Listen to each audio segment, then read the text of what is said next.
Thank you again.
It's your boy Concert Viz 34 back at home. What up? What up? It's your boy Concert Viz 34. Yep, so your boy Concert Viz 34 coming to you here. What up? What up? It's your boy Concert Viz 34.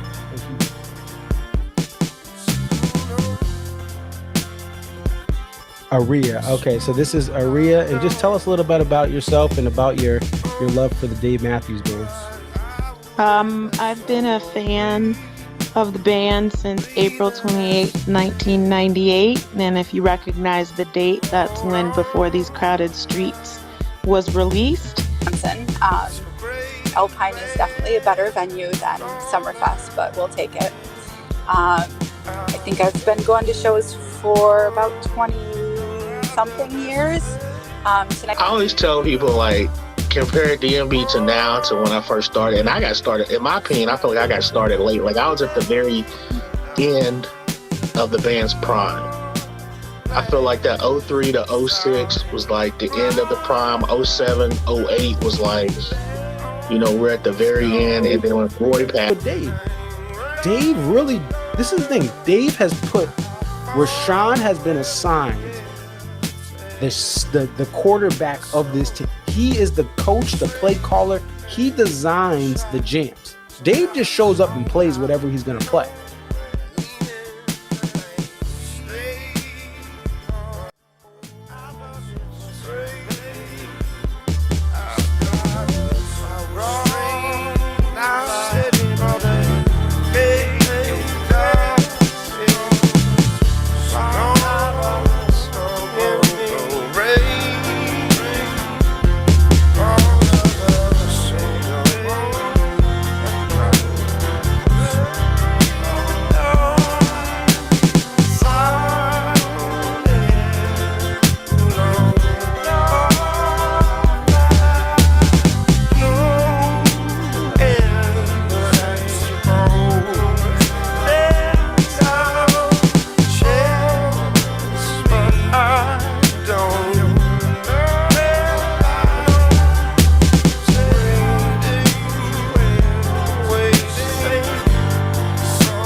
Thank you again.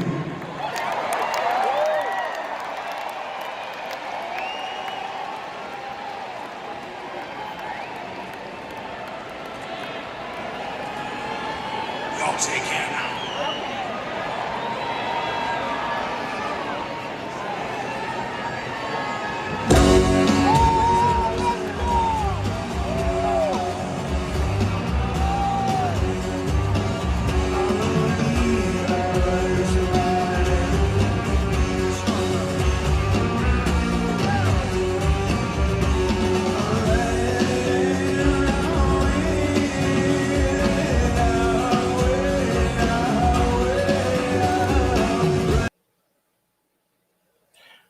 What up? It's your boy Concert Viz 34.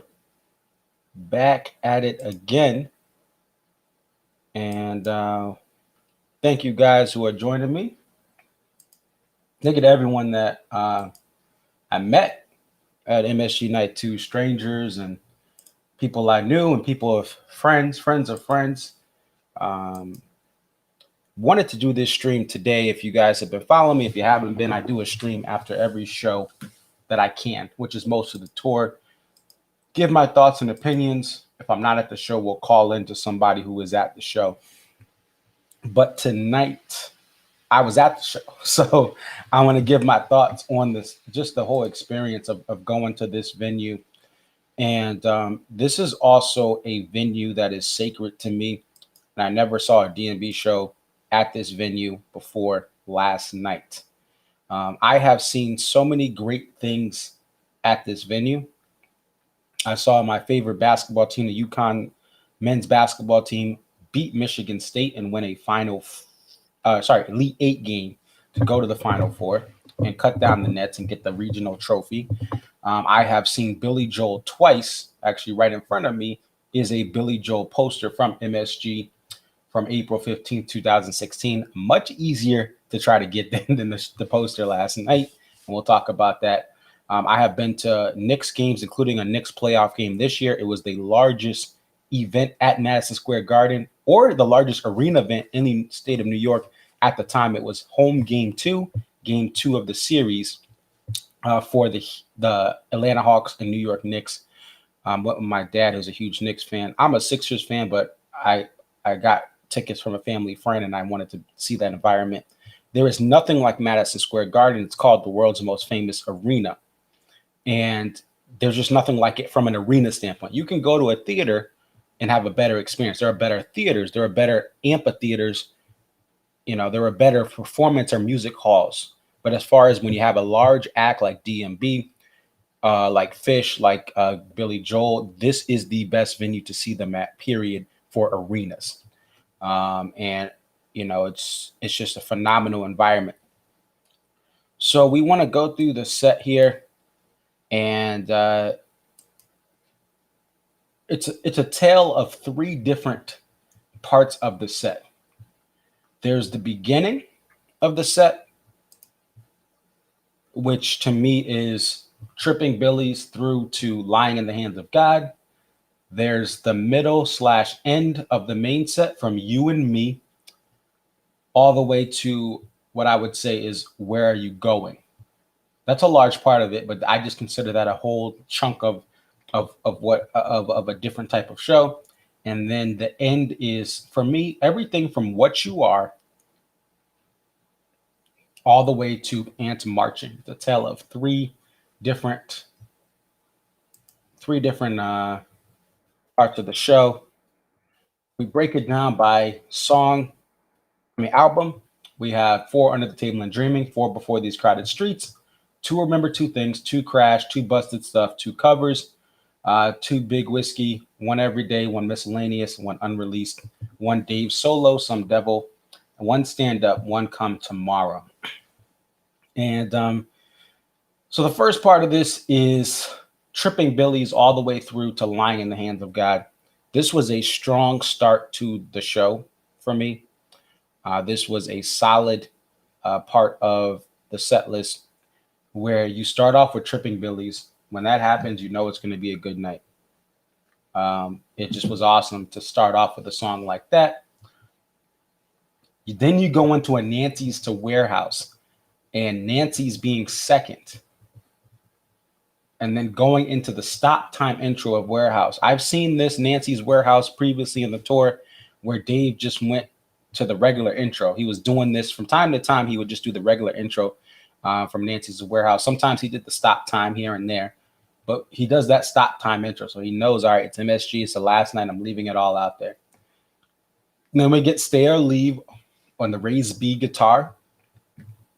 If you see that kind of tan guitar, that's the Raised B, Stay or Leave. You'll see, what else is on the Raised B? Lying in the Hands of God, right? There's a couple other songs, Sister, right? And then he goes back to his standard tuning black guitar for You Might Die Trying and Lying in the Hands of God. And I thought this You Might Die Trying, man, it was just another great version of this. And to me, when that's the one stand-up song, that's when you know it's a great night. When there's no Louisiana Bayou, when there's no other stuff. Not that Bayou's not a great jam, but You Might Die Trying is in American Baby Intro, which was part of Interpolated and Lying in the Hands of God. Those are the two best live songs from the album. The rest of that does not translate as well live. Although, hey, Dream Girl is pretty solid every now and then. Stolen Away is pretty good, but we don't need as much stand-up. So they picked the best song from stand-up, and they had an awesome jam there as well. And then Lying in the Hands of God was just awesome. It was awesome. And it just, again, you get Buddy doing Buddy and that solo. And this first part of it, I think the band wanted to establish, hey, this is the last stop of the tour. We're going to come out with a bunch of bangers. The middle part of this show, to me, was the part that was the least favorite of mine. And I guess, hey, it's the middle, right? You want to start and finish good. But I still enjoyed parts of it. I don't like You and Me. I understand people love that song, and that's fine. But it was a crowd. It was popular for the crowd, right? You have people who get married. You have single people who, oh yeah, You and Me together. They're hoping for that. We can do anything. And it was a popular part of the show for the actual crowd, just not for me. And that's okay. There's songs I like. There's songs the crowd likes. Sometimes they match together. Sometimes they don't. But people went to the bathroom during Lying in the Hands of God and then came back for You and Me. Then we get to She, which to me is not one of my favorite songs. I think it's a wannabe grunge or wannabe Pearl Jam song that went bad because I don't want D&B playing this type of alternative rock. We'll get to What You Are, and that's what I like from them, but don't like the song. Just don't like it. But I think that there's some great parts in it. Buddy does his thing. Then we get to Grace Is Gone. Popular song. Not something I want to hear the last night of the tour, if I had to choose it. But it was great. You had the crowd, one more drink. So this was it was a highlight of the crowd. But for me, I thought this was, we got to agree. This is the last night of the tour. But this was, again, a crowd highlight. Grace Is Gone. The song that Jane likes, always a fun song. Again, not like when I'm thinking about like my perfect last show, what I would love to hear. It's, that probably isn't one of the ones I'm going to choose, but I understand people love it, right? And it is more of a rarer song for the band nowadays. It was played 9 times this tour. And then we get into the Water into Wine. This is the shining light in the middle of this middle part of the show. This was not on the set list at all. And Dave plays an impromptu Water into Wine, the first of the tour debut, first of the year. So this was the highlight of the middle of the show because it just, boom, we get this out of impromptu. Then the PNP Rapunzel. I actually love this. I love the acoustic percussiveness of this, and we got that last night. So this was that Water into Wine PNP Rapunzel was a solid note. Then we get to Sledgehammer, 14th of the tour. Wasn't originally played that much at the beginning of the year, and then they started easing it in. So again, a crowd favorite. Me personally, all I need is one Sledgehammer a year. It's a fun song. I sing to it. I dance. I have fun at the show. But for a final show, I don't want that cover. I want them to cover Dodo. But I still think it is a solid song in the set for the crowd. And that's the thing, is the MSG crowd was bananas. And I said this, like I said, I've been to all these events at MSG. I've also been to 21 Pilots, which is like a pretty cool culture to see. They sold out 2 nights at the Garden like DMB. But I mean, these are young kids who, by the way, if your kids are listening to 21 Pilots, they are an awesome role model. But to me, that show was wild because you have a younger crowd, you have girls screaming. But this show, there were moments like Sledgehammer and Jimmy thing where the crowd rivaled or was louder than that. A bunch of teenagers that have more energy, right? And young adults that have more energy. And this, that was a historic show. This was a couple years ago. I want to say 2016.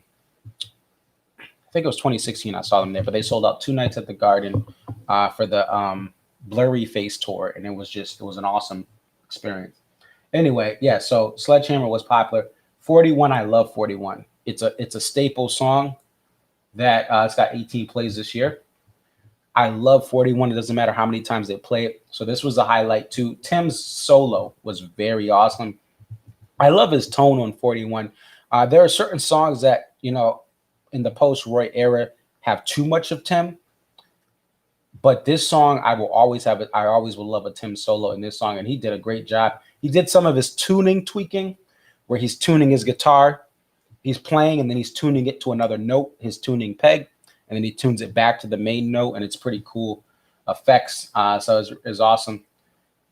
After 41, I will say this was an awesome surprise. We have a Cornbread, where not one of my favorite songs, again, a crowd favorite, not one of my favorite songs. I think the jam to me doesn't get, the jam is fun and energetic, but not one of my favorite jams. I actually like a Lie in the Hands of God. I like that jam better than Cornbread. But I will say this, I didn't expect them to play Cornbread after 41. I thought they were going to play Jimmy Thing because he has Ashlyn Parker and Alex Waisley come from Dumpster Funk, as Dave says, Dumpster Funk. And I thought, okay, they're doing Jimmy. Nope, they pop into Cornbread and then do Jimmy Thing, I Want to Take You Higher. So it was kind of cool to get that, even though it's not one of my favorites. In the moment, I can respect what they did there. They did an awesome job. The Jimmy Thing was awesome too. And I got to say, this was one of the better Jimmy Things of the year, one of the better Jimmy Things I've heard. Lots of energy, just the trombone player and the trumpet player, they did their thing. And I know when you have a guest, you have the guest brass or guest horns on Jimmy Thing, it's going to be awesome. But yeah, it was pretty solid. They go right into I Want to Take You Higher, the third of the year that they've transitioned to this song or played it. And the first one being obviously when I was at the Gorge. And then they did it a couple nights ago. Oh, and Mohegan. I think I've heard all 3 of them there. Let's see if we can take a look here. Yep, so I was at 9-4, and then 11-8, and then 11-13. So I actually heard all 3 I Want to Take You Highers from this year. And then we got Where You Going. Where You Going is a beautiful song. To me, it's more of it's not one of my favorite songs, just I'll say that. But it was, again, a crowd moment. And that's the thing is, some of the stuff that I don't like as much, I still enjoy it in the moment, but I don't like them as much as other songs. These are crowd favorites, and that's been the story of the tour. And we'll get to that probably later this week on Friday. I'm going to do a tour wrap-up show.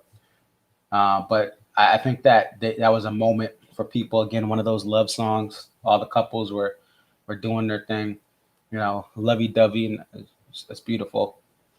My girl doesn't go to D&B shows, and that's okay. And it's a whole different conversation, but it's awesome. I don't need someone that has to love D&B to love them. So here is where we get to, this is the closing out of the tour. And this was a moment that to me was awesome. And let me just show you, we'll circle back to What You Are in a moment. But What You Are was a moment for me. The one song I had said, look, there's so many songs I'd love to hear, right? Shotgun, Break Free, A Dream So Real, right? Break For It, right? These are songs I never heard, but I know it's not realistic. Trouble from Some Devil, Dodo from Some Devil, Little Thing. I've never heard that song, which is And Another Thing, I guess, from the, however you want to call it, before and after Some Devil was changed. But What You Are was a moment, and we'll get to that in later on here. Then we get to Stay, and awesome, people have mixed feelings on it, but I don't mind it, especially for the moment. And we get to the encore. And all night people were saying, I told people, don't send me the set list. Don't send me the set list. You know, because I just wanted to enjoy this show here. And some people had access to it. And they said people were kind of alluding, hey, this did it like the encore, but they didn't tell me, they didn't say anything. They're like, encore, you'll be pleased. They start off with a Christmas song, which they did at the Gorge. That's the thing, is it's not the first Christmas song that we've got. We had 3 this year. And we had 195 and then 918. Was that SPAC? Yeah, SPAC. So they played it at SPAC. They played it at Gorge, played it at SPAC.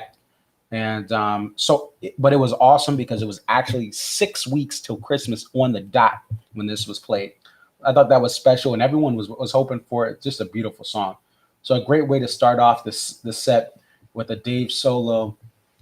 So not Dave solo, but Buddy Carter, Dave, and Tim. But Dave starts off kind of by himself, and everyone flows in with him as far as Carter and Buddy and Tim. But a beautiful way to start off in that E1 spot. And then, as you saw in the video, on the promo video, and I spelled intro wrong. I was doing some last minute editing. I've been driving back all day, or not all day, but woke up this morning, went for a beautiful walk, and was trying to get back at my friend at the airport. Shout out John Dix. Had to get him back to Tennessee. It's too cold out here. But this was a Christmas song, was an awesome. And then we get into Last Stop. I see the thing is, though, and again, because I know the guitars, not that you have to, I'm going to lead this, but once I saw that drop D 12 string, I was like, okay, we're getting the Last Stop. I started to get a little excited, and of course it pops on Last Stop. They do the was it truncated version, right? I always say that wrong, or I always spell it wrong, but it's a truncated version without the outro jam. Now I've had two half stops, as they call it. So now I have a whole stop. I got one at the Gorge in 2019, and now I have another half stop here last night, and it was awesome. And the best part I love about since it's the truncated version is I love when it's like, this is the last stop, and everyone stops for a moment. In that moment, everyone stops at the peak of this closeout of the show. It's just one of the coolest things I've heard. And I was on the lawn for the one at the Gorge a couple years ago, but for this one, obviously it's more of an intimate. The sound is enclosed in this awesome building, and it just was like, and then boom, right back into it. And that's the best part of it. And the energy, the passion, the minor pentatonic that you get from something like this, from Minarets, from Madman's Eyes, it's just that the band does that very, very well. And it was a treat. And then we go right into Ants Marching. And I kind of knew that at the point how late they were in the show, that it was gonna be, they had to just go right into Ants Marching. They weren't gonna do a crazy outro to Last Stop. They were gonna go to Ants and then call it a day. They could have technically, if they didn't do Ants and they just had the Last Stop, they could have had that outro jam, but they wanted to get it, transition out of that. It's been something that's been going on the last couple of years, where that's how they've done it, right? They do it because of that. It could be another Carter Beauford thing. Again, if you guys aren't privy to it, Carter Beauford two-step has been transitioned out because it puts wear and tear on him. And you might say, oh, well, Ants Marching, he's hitting that snare and he's doing all that stuff. There's certain stuff about being a musician, and I can say from a guitar standpoint, like a song like Sugar Will or a song like The Stone, they sound very simple, but they're hard to play because it's testing your chops. Just like violin, certain things on violin that you think are hard to play are very easy, and other techniques are actually harder for violin players. And I was a woodwind player, clarinet player, and in high school I was in an honors band. I was pretty good, and then I was like, I want to play guitar because no one likes my clarinet. So, but playing clarinet, there's certain things that are harder. But anyway, I'll say that I believe that jam, that outro, it may put wear and tear on Carter. there's no real other reason. They've brought back Third Street, Great Street Third Verse. They've brought back the stop time intro. They're aware of what the diehard fans or just long-term fans love as far as intros and outros. So I think it may be something on that Carter end where he's talked to Matt Norlander. There's going to be an article coming out next year when the album comes out for promo where Carter spoke with Matt Norlander. He's a journalist and reporter. We talked about the wear and tear of songs like Two Step and him getting older. His birthday was a couple weeks ago or a week ago, I believe.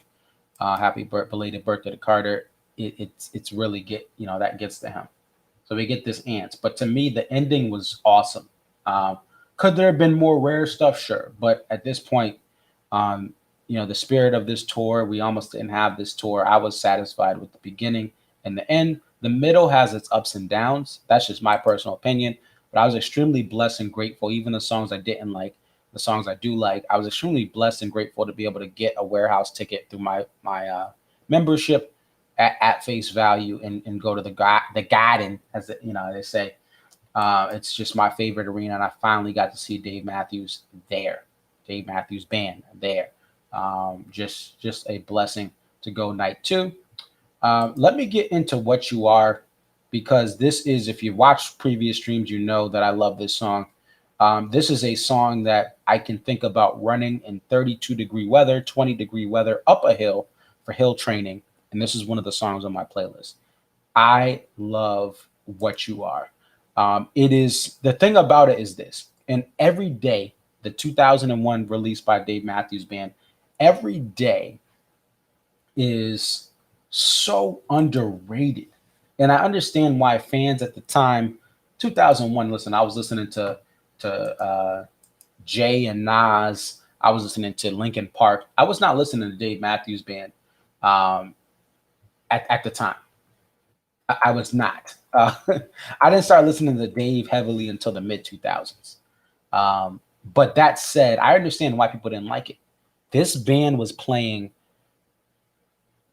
tour-tested songs, and then they put them on their album. So they were testing them on the road, and they made a studio version, and people were like, look, we love the live version. The studio version is cool. It's awesome.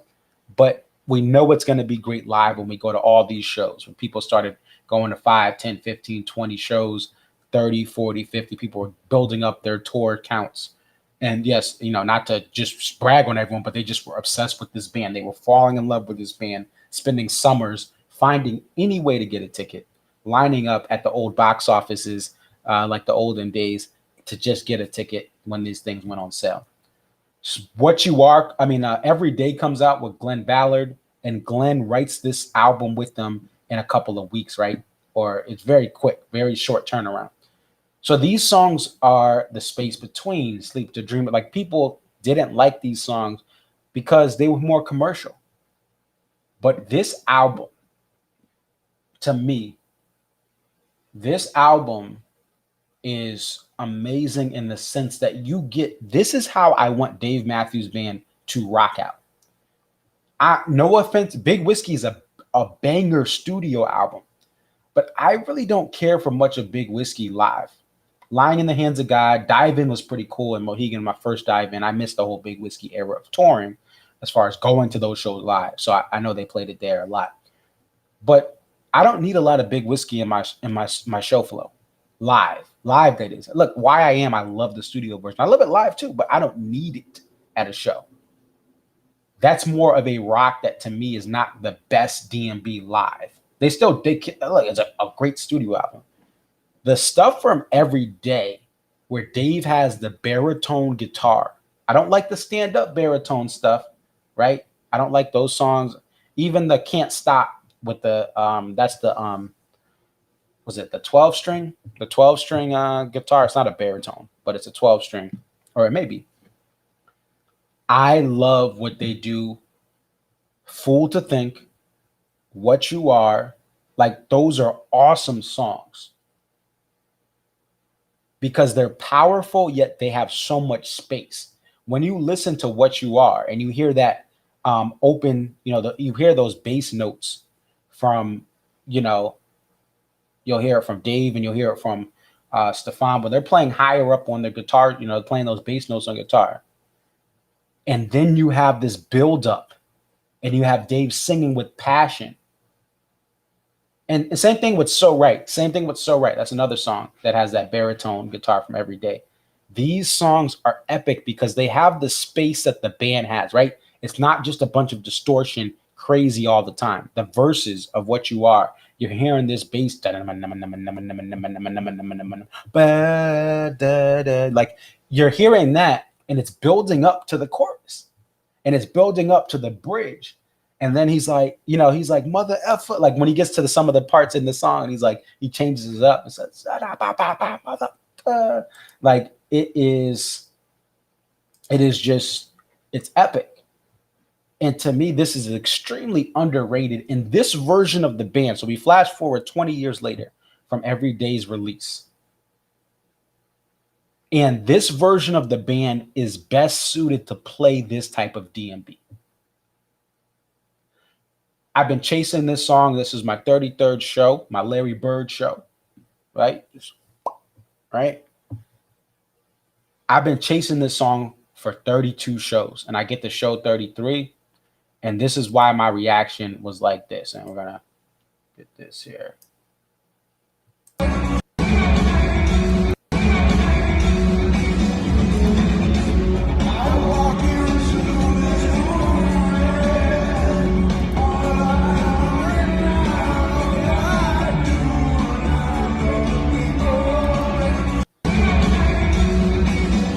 It is just an epic song. Michael says, yeah, but pray down on your knees. You still masshole, he says. Yeah. So like, yeah, it's just awesome. And it's dark and it's spiritual. And these are the moments that I love from the band. When we get something like this, and it's a personal favorite of mine.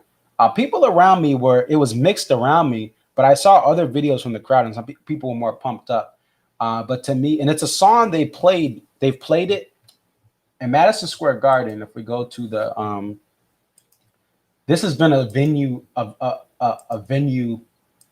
staple recently. So the band played in this. Also, full disclosure, this is a tough venue to book. So sometimes they didn't play in 2012. They did not play there. Right. And there's not a lot of fall tours in the last decade, but they didn't play there in 2012. They played at the Barclays Center, which was a newer venue at that time. You know, it was newer to it. You know, I'd recently been opened in the last couple of years before that. But in 2021, 2018, and 2010, the band played What You Are every time, at least one of the nights. Yeah, they played a funky version of it, as you've probably seen in other videos I've posted. They played a very funky version of it. I would have loved to get that, but listen, I'm beggars can't be choosers, and I was just so excited to get it. And where is Copper Pot? Oh, so this was a little video I put together. So this is the version of the song.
And then we get to, this was just me playing it. I had some fun. Let's go back to, I was jamming out to this was from 2010. The video there is from 2010, but you can check that out November 12, 2010. And this was me playing it here.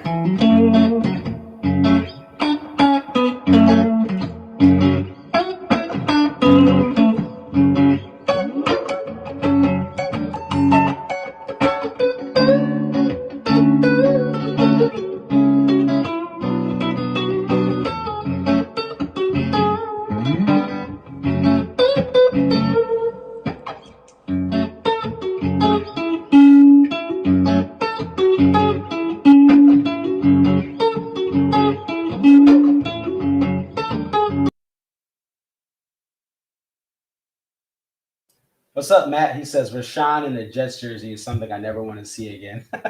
I agree. They got smoked today. How about them Patriots too?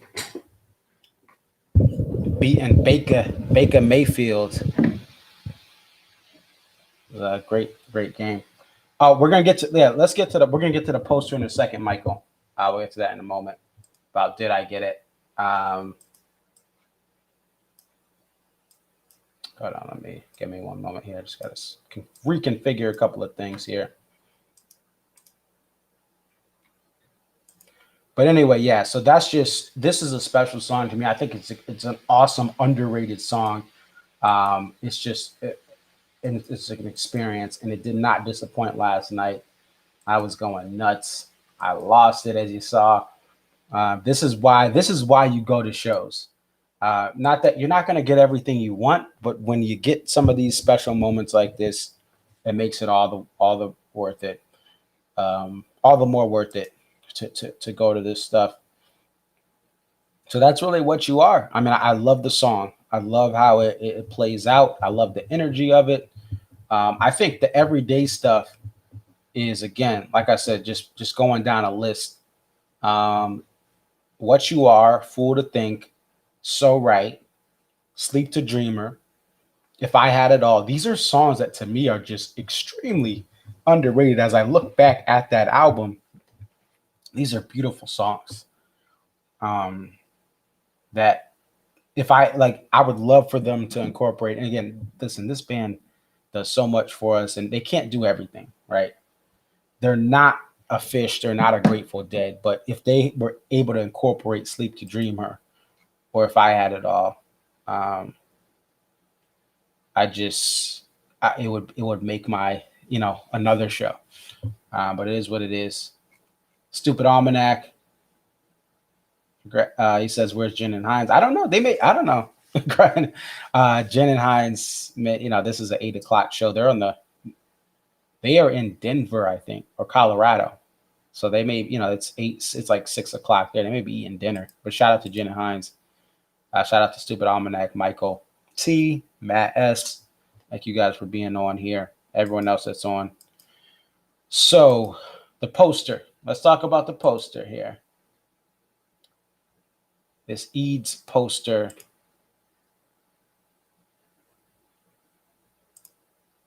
To me, this is one of the best. This is a top 3 poster. You could say it's the best of the tour.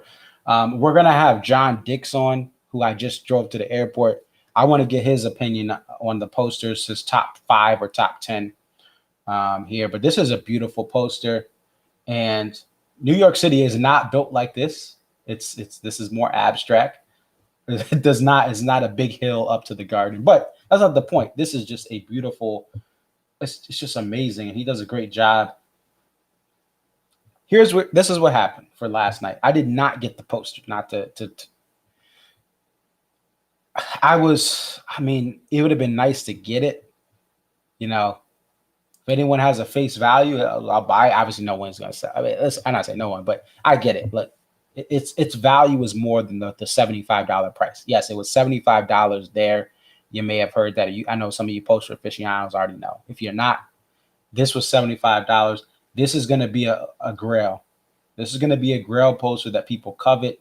It is one of the best ones he's done for the band, if not the best, depending on how you like New York City, depending on what your tastes are. This was awesome. Again, let's go back to what your boy wants for posters. Pick a Dave logo or Dave symbol or reference, like a rhino. Last night or night one. Last night, night two, you have a fire dancer. Right, if you look at the top, this moon here, right below it in the garden in the blue, it's a fire dancer. That's a Dave signal. That's a Dave logo that we reference with the band. Use the city, use the landscape, use the region of that state, wherever it is, right? You have a Central Park-like bench at the bottom, and you have this Central Park trail, and then it goes right up to the garden. Even though technically Central Park is, well, I guess it's the perspective of going south, right? Because Central Park is north of the garden. You have Central Park, Midtown, and then you have the lower side towards Battery Park, World Trade Tower. There, that's all at the bottom of Manhattan. So it's like, this is like you're in Central Park you're looking southbound to the city and MSG, and it's just beautiful. This is a beautiful poster. But anyway, so I lined up at every entrance. They have barricades to form a line so that, you know, at every entrance there's a B, C, and D. C and D are the two main. There's a main entrance, and then I know C and D are the ones that I know as far as side entrances. There's many different ways you can get in the garden, but I went to entrance C, where my friend, right where he was last night. So I was like, okay, I'm kind of in this barricade. If you're outside of the barricade, you were probably not going to get a poster. The line went past the barricade. They only could barricade so much. I was inside the barricade. Right where I was, my friend got the night one poster.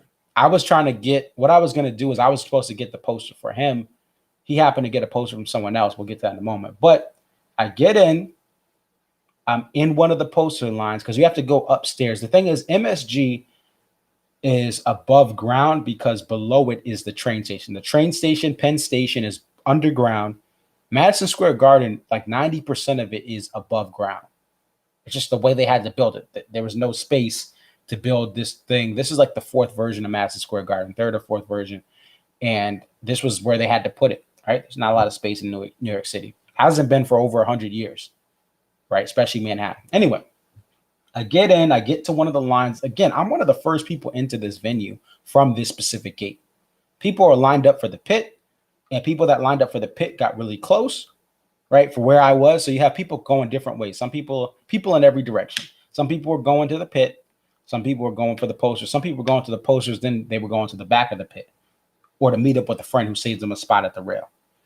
But I get in and I'm in a line, I'm talking, you know, there's a lady who's like just realizing how expensive these posters are. And she's like, yeah, these posters are so valuable. I looked on eBay yesterday and this poster, the night one poster is going for $300. I'm like, yes, ma'am. Yes. Welcome to DMB poster life.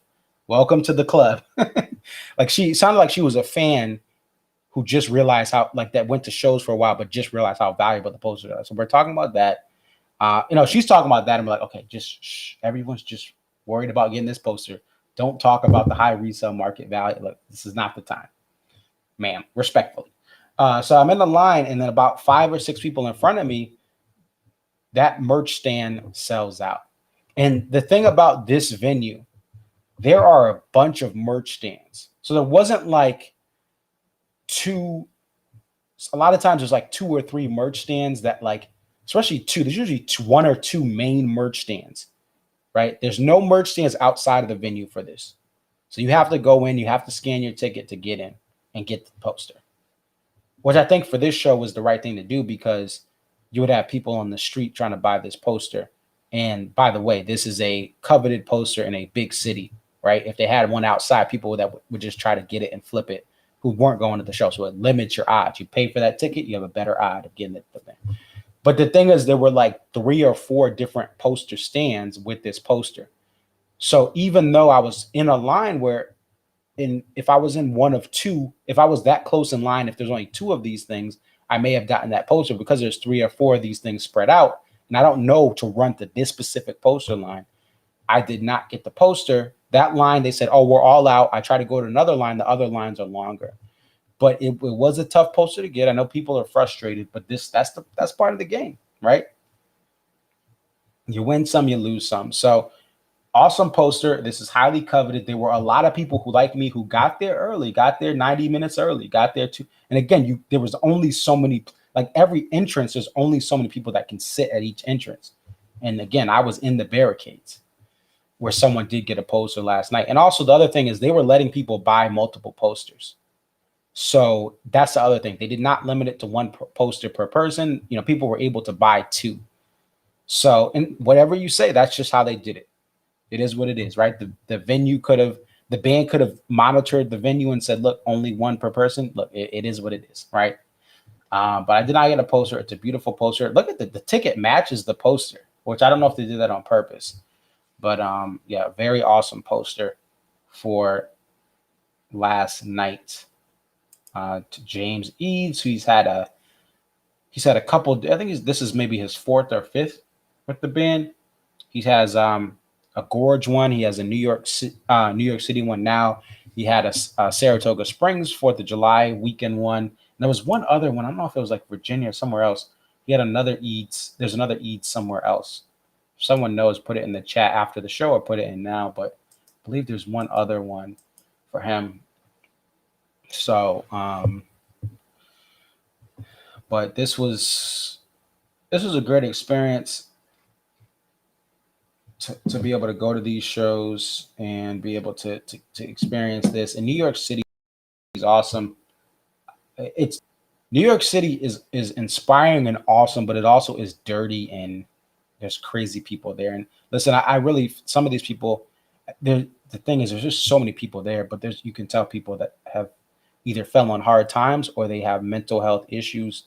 And I really wish there was a way to help these people. And I'm sure there are things that they've tried to do, but you do see some people that have mental health issues and they, they're yelling at you and they do stuff. I don't want to go into what I saw, but there's some disgusting stuff that goes on. But it's a beautiful city. And I woke up this morning, walked about 2 miles. Just to show you where I was walking, I was on 40th Street. So I walked to Times Square. I had a friend who was singing. She's a singer. I was trying to, the show ended too late. She actually sings for Times Square Church, and they have these huge gospel artists, and she sings background. She's had this awesome opportunity this year. To sing here, but so she was outside. First, I was walking around there, but she had to get ready for her show. She had a 10 a.m. performance in Times Square at a theater, but so I didn't get to connect with her. But I went up there to see the sunrise, watch the sunrise. This is beautiful. It's inspiring. It's awesome. It was cold, but this was just awesome. So I went to Times Square, did a little loop around. Then I went to the east side or the west side, right by the Javits Center. They have the car shows and conventions there. I did a 2 mile walk, and this is the first time I said this. I hadn't stayed overnight in New York City since 2005. I go to shows every year in New York City. I go to baseball games every year, but I go right home because I'm 2 hours away, from New York City. So I just go right home, 1 o'clock in the morning, 2 o'clock in the morning, catch a train. Or do what I can, and I get home pretty late, but I go home. So it was nice to stay over and, be able to just explore the city in the morning on a quiet Sunday morning. Again, it's just beautiful. This was awesome. The sun peeking through. And that's what's cool about New York. It's a grid. It's one of the few cities in the Northeast. Obviously, Philly's like that, but like Boston's a disaster. Hartford doesn't have as much block because all this stuff was not organized, and they had cobblestone roads and they had they had so many people around. This is one of the cities where you look east, you look west, and the grid, and you can see the sun up, you can see it going down. In this case, it was rising on the east. I was on the west side, so I was looking through all the way to the end. It's just beautiful. to see that. But great shows this week. I only went to MSG Night 2, but again, I strongly recommend if you have a chance to go to MSG, go to MSG. Be on the lookout. My friend, shout out to John. He doesn't upload stuff to YouTube. He's tech savvy, but he just doesn't do it. He's gonna give me some video to put on my channel from What You Are, I believe. And he showed me his last stop video was amazing. This was a fan video. Andrew Hart, shout out to him. He was able to get a pit, view of this, and I have it on mute, but this was his video, and check him out. Watch the video here. I'll put it in the chat. This is the last stop video. And again, fair use for this video. Just have to say that fair use, fair use, fair use. But that's the video for last stop. That seems to be one of the better versions that so far that I've seen online here. But a solid one. Now, here's the thing. Going to the shows this week.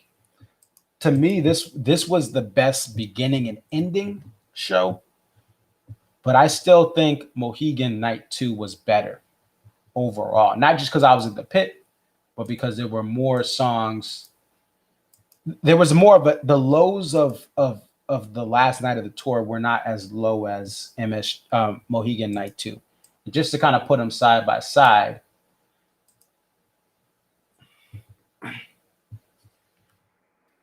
Let me see here. Let's see. We'll put them side by side here.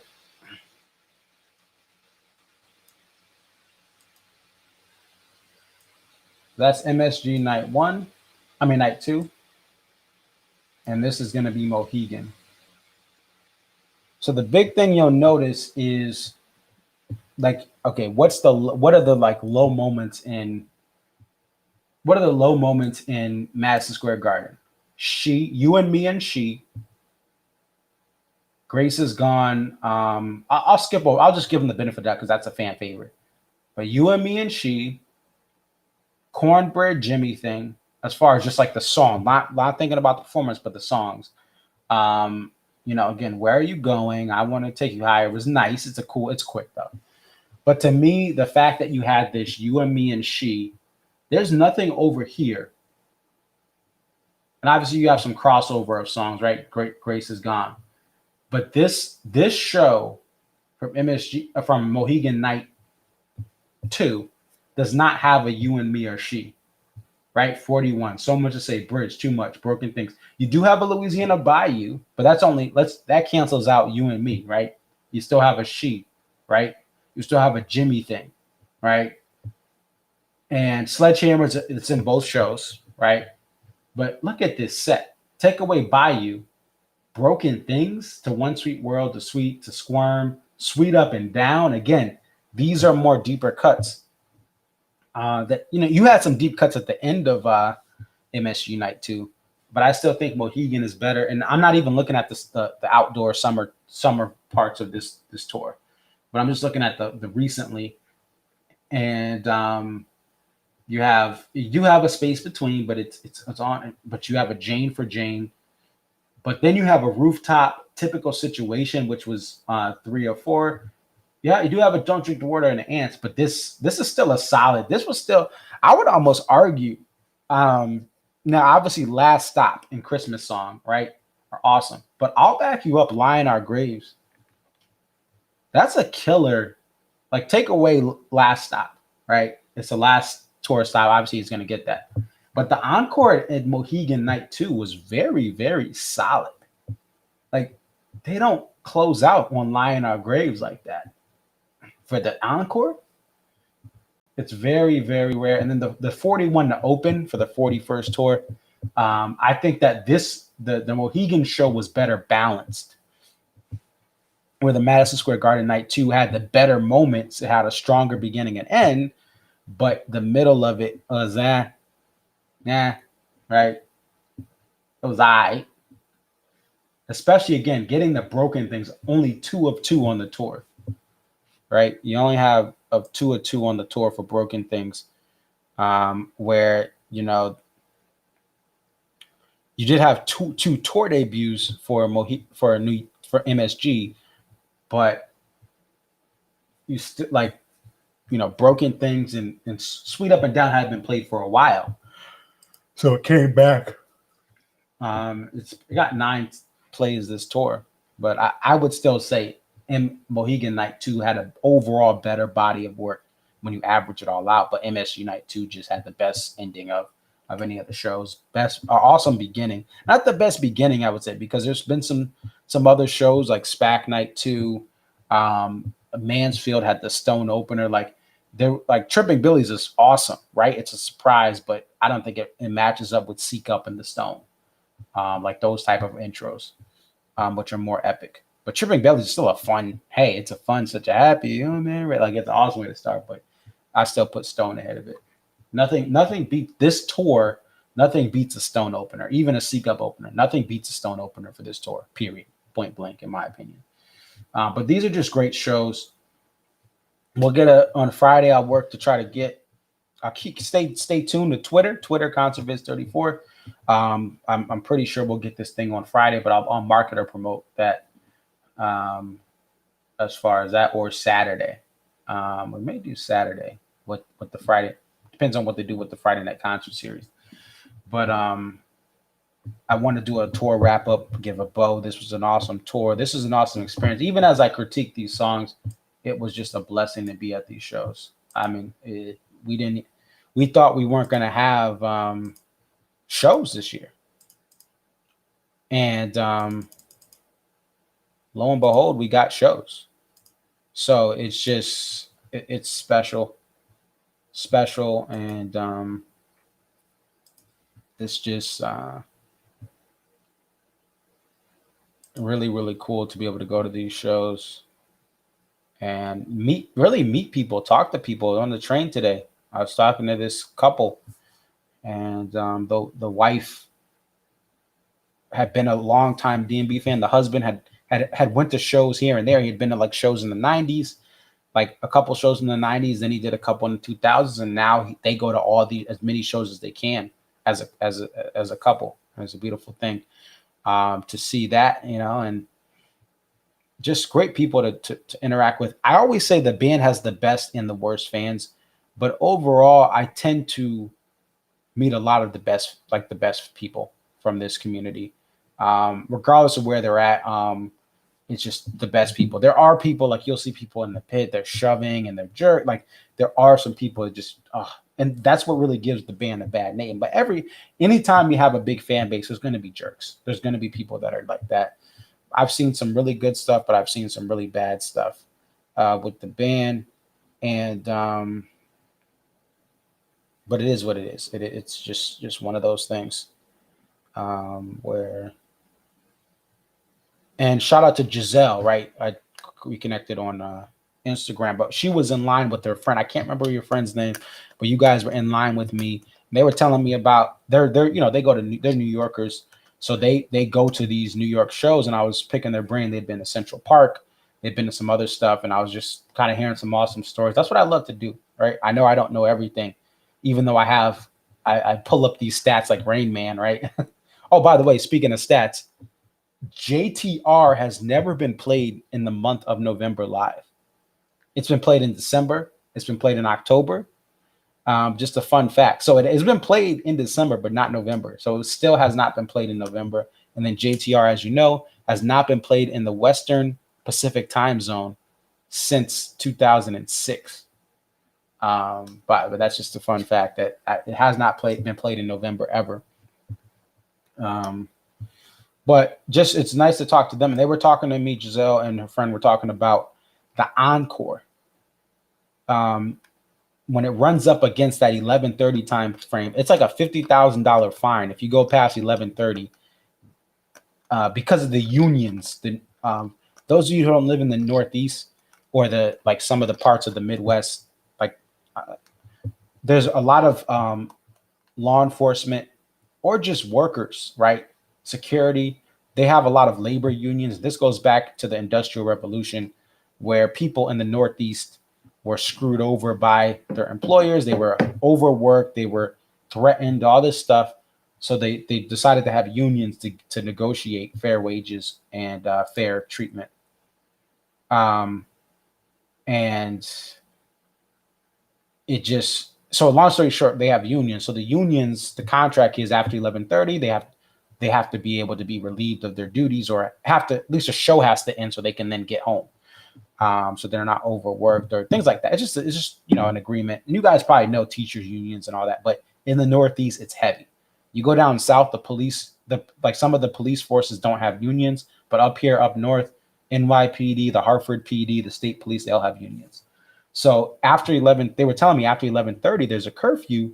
It's a $50,000 fine. And I didn't know that about Madison Square Garden. I'm thinking, oh, it's New York City, right? You can play late forever. It's the city that never sleeps. Where this is, right, in the heart of just south of Times Square, there's always stuff going on, even 1, 2 in the morning, at least in this part of the city. Other parts, you go east and west a couple blocks and it's dead. But where Madison Square Garden is, right south of Times Square, right down Broadway, there's always people out. There's always people out. 11, 12, 1, 2. That's why it's the city that never sleeps. So they were telling me some cool things. I love to hear stories and hear information I don't know, listening to people, veterans, and then other people that not serve, but vets of the DMV tour circuit. It's nice to get that. Matt L says, I was there last night. Amazing. Saw Rashawn in the airport this morning. Super humble and friendly. That's awesome. So I thought they would stay over. I thought they wouldn't fly out because it's so late. But that's cool. Yeah. And Rashawn, just to get on Rashawn, Rashawn was the MVP. I posted photos on Twitter where, and was just kind of sharing my this is offensive coordinator Rashawn and Ben Saxlisberger back on stage after their first charge timeout. Rashawn coaching Ben through the horns and sax parts for the song that Jane likes. One of the things about this weekend, as much as I just gave my honest opinion of the shows, we have to take into an account, and this is more for the hardcore fans who nitpick sets even worse than me, right? And that's okay. I'm not saying, listen, there's varying degrees of how you can look at a show. But Matt, what section were you in? What row? I was in row A, section A, row 20. Where were you on the floor? But anyway, I look at what I thought about this show is I thought that what the band was trying to do is they knew that they only could teach Ben, the sax guy, aka Ben Golder Novik. They could only teach him so much. Oh, you were floor D. So you were A, B, C. So you were probably behind me then. Were you directly behind section A? Because I know it's A, B, C at the front. And then is it D, E? Let me pull up a Madison Square Garden chart. You were floor D. I think you were right behind me then. But anyway, the point being, yeah, back left corner. Yeah. So I was like, there's like 22 rows there's 22 rows in floor A. And then floor D is like behind that, a little bit of space, and you're right behind. So you were right behind me.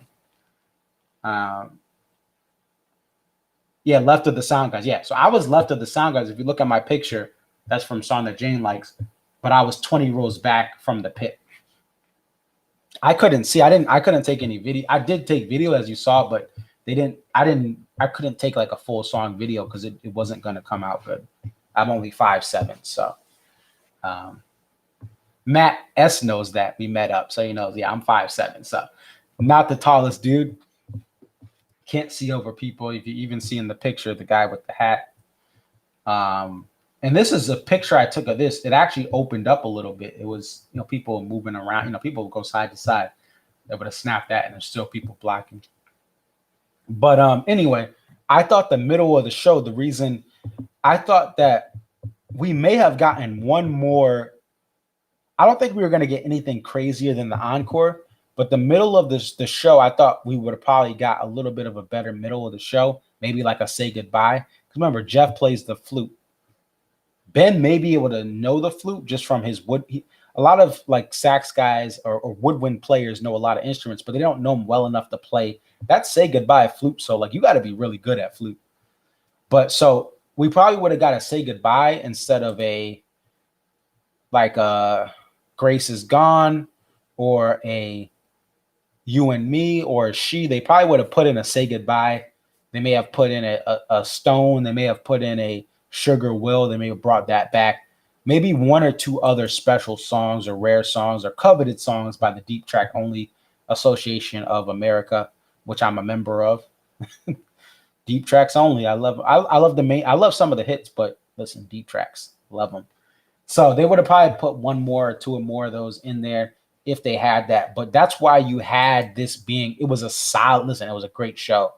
But even the What You Are, if we like, even the What You Are would be like they played that because you don't need sax as heavy in that song, right?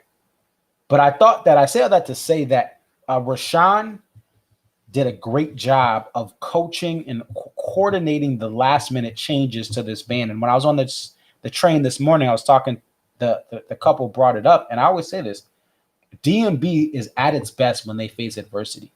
When things are too good, when they're too happy, we get a crappy song like Come Tomorrow, which I'm sorry. I love this band. Come Tomorrow is a horribly executed song. You know why? Because Dave is talking about his life and his kids are getting older at the time he wrote Come Tomorrow. His daughters were in New York City, I guess. They're college aged. They just graduated, I think, in 2020, actually, which is why there was a rumor there was no Houston and Dallas shows for at that originally scheduled 2020 tour because they were graduating. But anyway, Dave was happy when he wrote Come Tomorrow. But when he was going through breakups, even when he was going through tough times, he had hope and he wrote songs like Dancing Nancy's. He wrote songs like Lie in Her Graves, right? The best DMB is when this band is under pressure, when Dave has gone through trying times in his life. And I don't want him to go through anything bad now. That's why I say just don't make any. If you don't have good music, you don't have dark music, just don't make any new music, right? That's what I said. But I will say that when there are adjustments like The Gorge, like last night, they do great things, but you're still going to have the human part of this. And Rashawn was drawing up. He had a picture on Instagram where he's drawing up the notes on the fly for so that we can get Instagram up.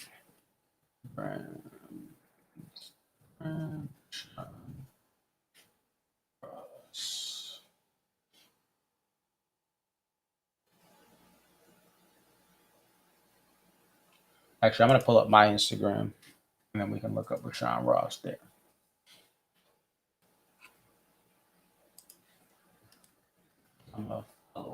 So, like, let's look at this. He's drawing up this stuff.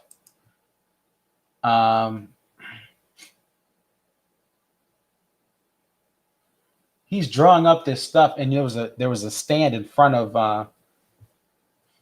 There was a stand in front of Ben the sax guy. And he says this in the post. I know you can't see it. We'll try to zoom in a little bit, but I'll read it. It says, well, it's been a whirlwind the last 36 hours. Our brother Jeff Coffin fell victim to the Rona. We missed him like crazy and are bummed that he's missing the tour finale, sending love and healing energy his way.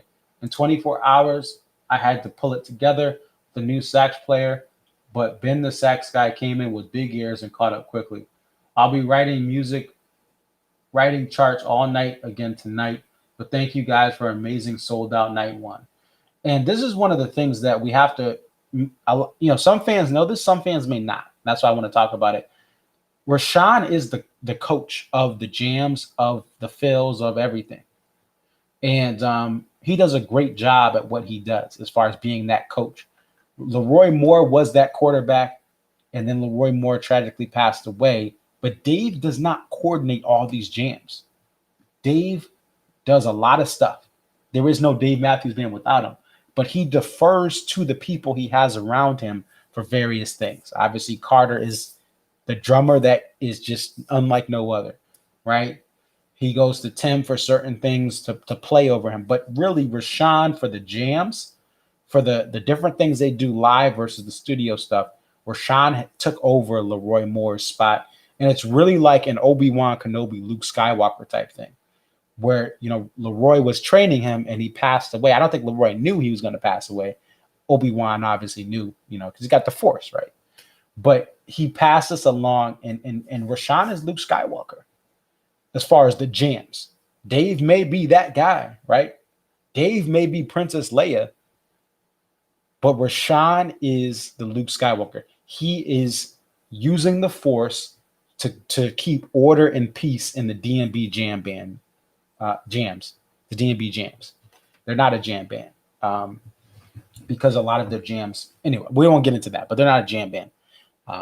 There's different things that would classify them. If they were a jam band, they would do that. They don't, and that's okay. Love this band. It's okay. But he, like this type stuff, he has the bridge. So he has all this stuff, you know.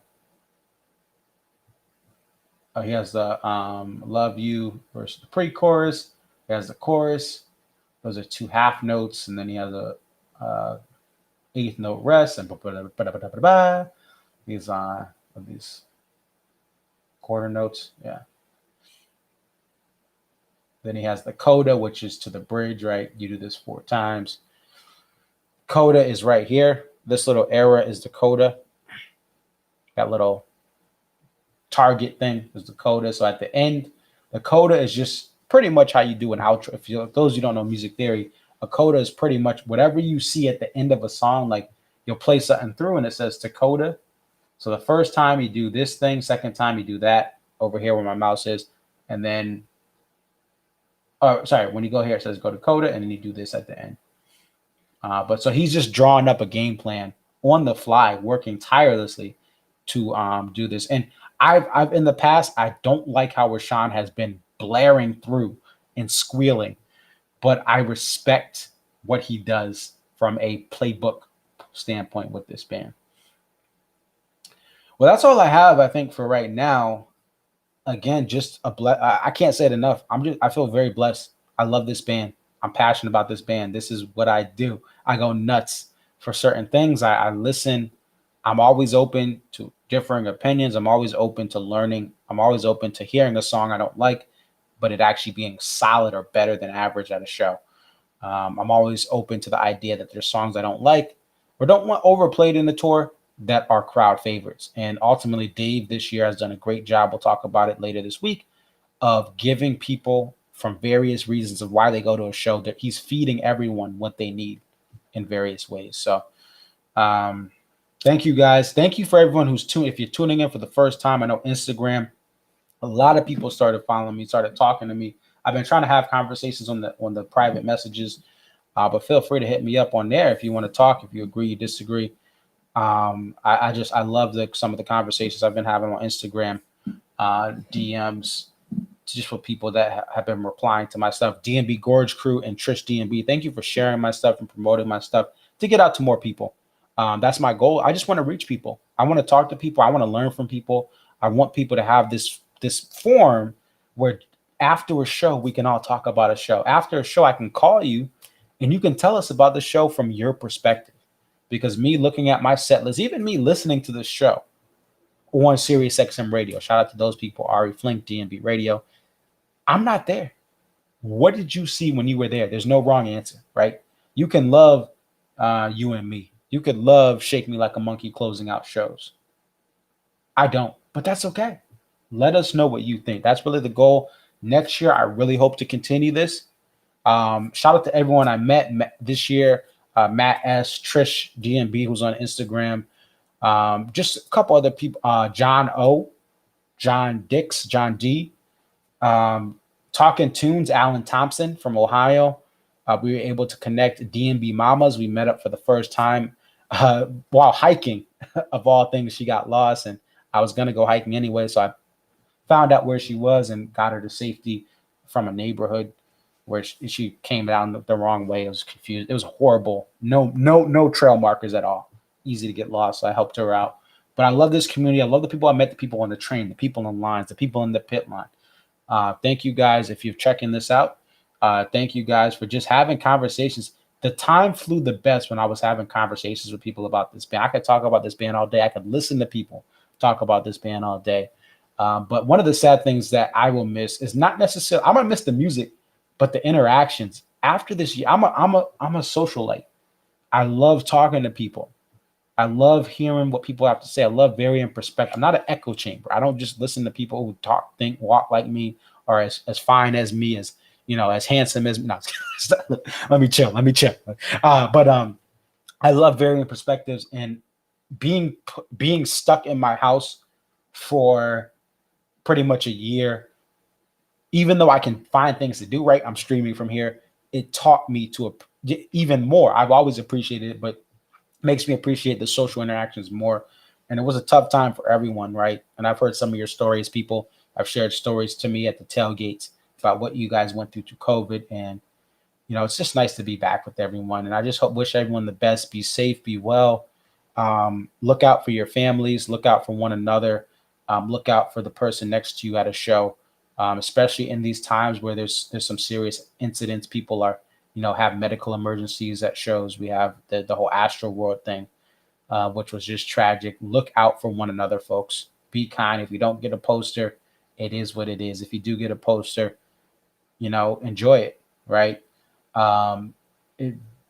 There's just so much that I could say about this year, and we'll get to the tour wrap up show, and we'll get to a poster show as well, and some other things during the off season of this band playing. Also, just even though I'm teasing everything, there are rumors of a spring tour, Albany, Philly, a couple other dates. So be ready if there could be a tour announcement for the spring tour as they look to release this new album. Thank you guys so much. I can't say thank you. Thank you guys. Thank you. You guys don't know what it means. Just the people like on this that I've met this year, what it means to be able to interact with you guys. But it's your boy ConcertVids34, Instagram, Twitter, YouTube, same handle, ConcertVids34. We'll put it up here. If you want to donate to your boy, any donations, any Cash Apps, Cash App ConcertVids34, it'll go towards the production of this. It'll go towards better recordings for the live shows or better seats for the live shows. Anything that's donated through the Cash App goes directly through that. So Cash App, ConcertVids34. You don't have to donate, but I'm saying if you want to support your boy, if you want to help me to be able to give you guys a better product, Cash App, hit the Cash App, ConcertVids34, $ ConcertVids34. All right, we are going to close you guys out with another Bats and Sessions song. So let's see. What are we going to do? And again, fair use for this, even though this is not released music. Fair use. And let's see. Get to this music.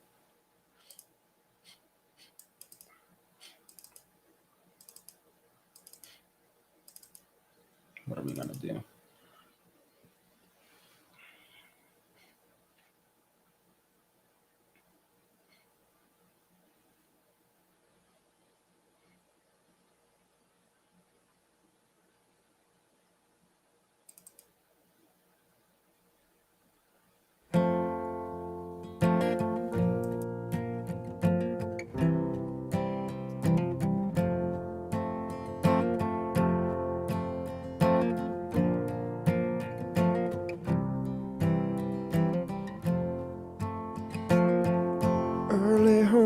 Surprise my love and find my love in another's arms. My heart flew from love to rage when I read my love the final bitter page. Still warm though no embrace, her empty eyes on her empty face, and I will to rule the day. Did I not just walk away? If I had only called to let her know, she'd have had a chance to get him out the door. A simple thing, but it's too late. A moment I've sealed her killer's fate. You could see right through me all the way. Empty eyes from an empty face. I will live to rue the day. Why did I not just walk away? So I